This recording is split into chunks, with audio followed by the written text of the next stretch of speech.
Okay, so ito yun. So galing akong motor shop. Sa pinalagyan ko kasi ng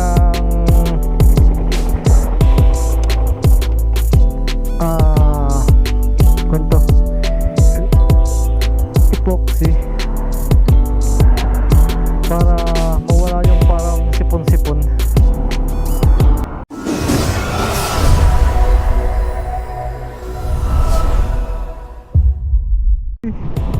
Good morning. At ngayon, as usual, papasok pa rin ako. Ngayon kasi pangkuna ako, last meet na tapos closing. Nung mga nakaraang araw, puro opening ako na wala namang nangyari.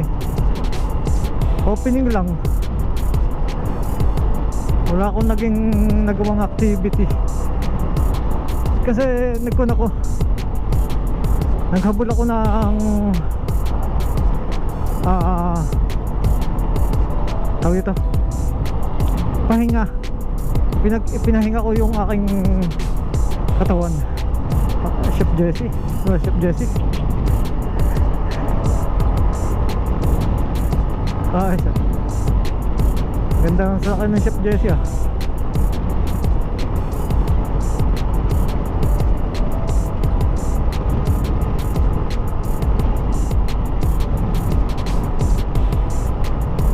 Pinahinga ko yung aking katawan kasi nga napabakbak ako noong puro panggabi tapos nagpangumaga. So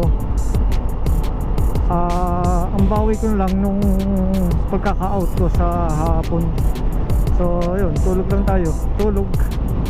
Kaya tayo ilang araw na akong walang upload sa YouTube. Pa 5 days na. Wala naukod tayo sa schedule sa trabaho Hindi natin kayang pagsabayin ng trabaho tsaka pag mag-vlog. Nagagawa ko naman mag-vlog kaso hindi ganung ka-consistent dahil nga ang hinahabol ko yung makapahinga ako. Eto na naman tayo.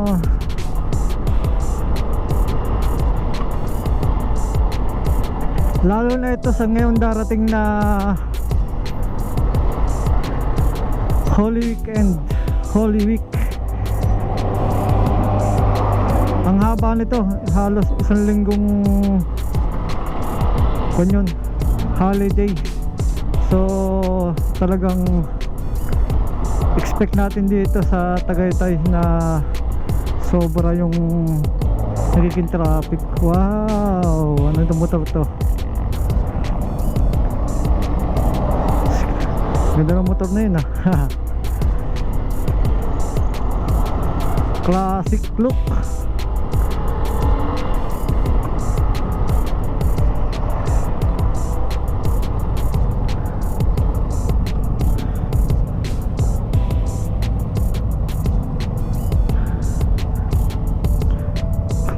Hoy, yun lang, natrap din.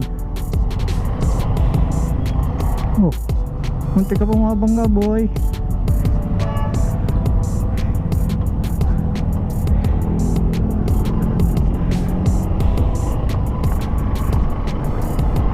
Talon din ako, sisingit din ako. Ayaw magbigay. Ayaw magbigay. Wala rin naman siya magagawa. Magbigay, kahit hindi siya magbigay, hindi rin naman siya makakaalis Kaya pa magbigay, di ba?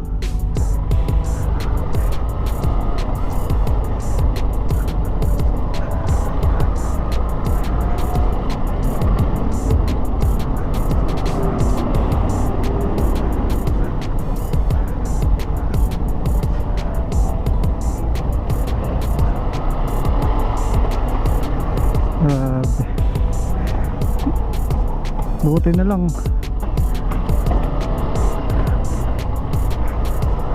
sanay na ako sa mga singitan. Dati kasi nung bago-bago pa ako napasok dyan sa Tagaytay, dito ako nadaan sa likod, hindi ako dito nadaan sa main. Mas malayo pala pag doon ako nadaan. Ganun din yung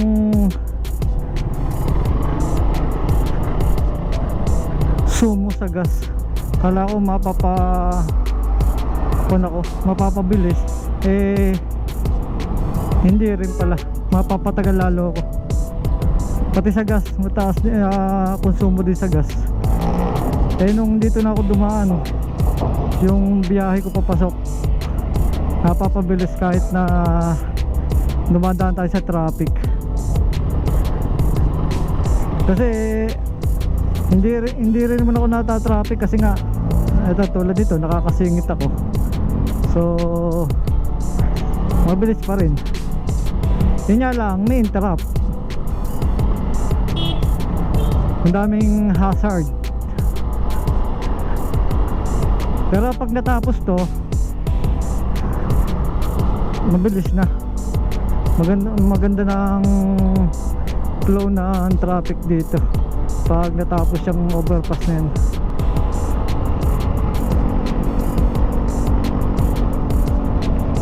Wala pa masyadong skyline siya. Mamaya pa yan, o hanggang linggo yan. Sa linggo, Sabado at linggo, kunto puno. At hinuhukay na naman ng mga drainage.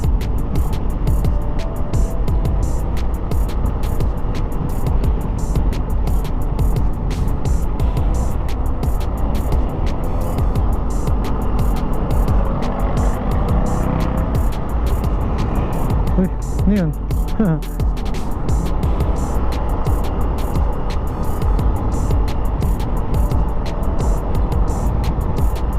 Lapit na ako kasi yan.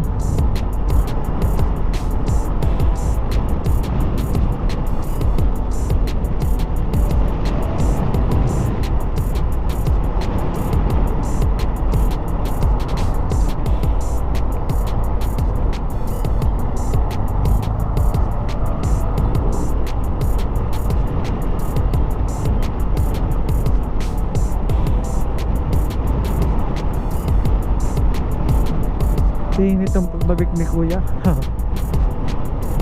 Kaya nagiging batak na batak ang mga magbabike eh. Kahit tanghalin tapat, talagang bumabakbak.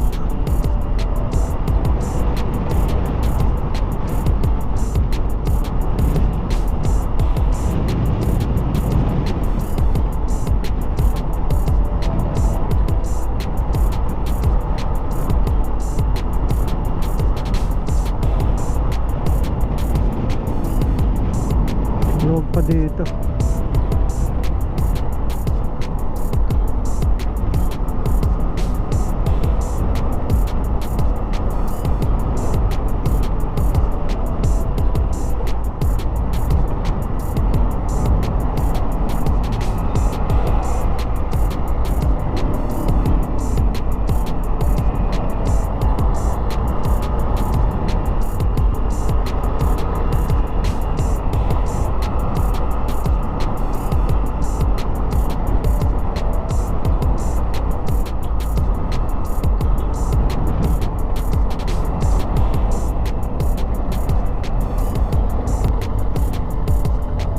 Oh,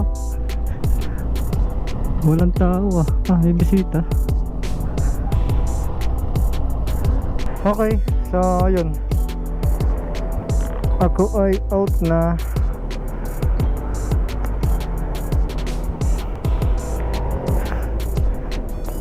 All goods na ba? May tabi ko ba nga ang mga cellphone nasa bag? All goods na. Ito kasi yung hirap eh. Wala kasi kaming locker, kaya ang nagiging locker ko itong tail bag ko. Kaya bago umuwi, hine-check munang maigi.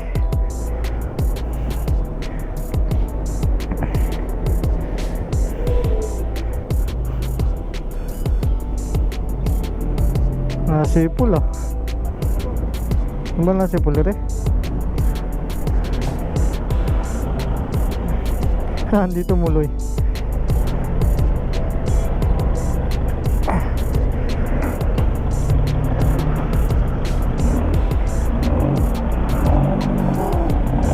Ano pala nasipul oh. Nasipul ang Fortuner. Naka-remark.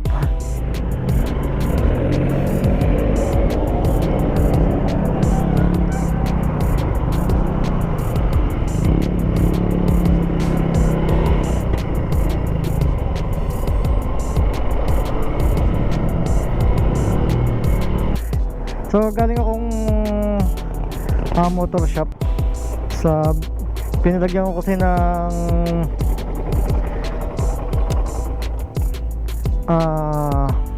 kwento epoxy para mawala yung parang sipon-sipon, kasi ang hirap paglinis pagka may sipon-sipon eh. So pinalagyan ko ulit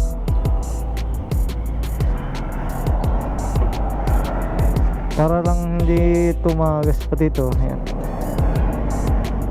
pinalagyan ko na siya kasi minomonitor ko to ilang araw na nung simula nung napansin ko nung una pinunasan ko lang siya, akala ko makukuha pa sa punas. So nagtagal hindi na kaya, yun, kaya ang ginawa ko, dinila ko sa motor shop at pinlagyan ko ng epoxy para magkapit at hindi na magkaroon ng konting tagas, diba? Yun lang. Yun yung ating motor, kailangan nating alagaan dahil yan lang ating kasama pag gagala tayo at napasok sa trabaho. So yan, maraming salamat at dito ko natatapusin yung video. Maraming salamat, peace out.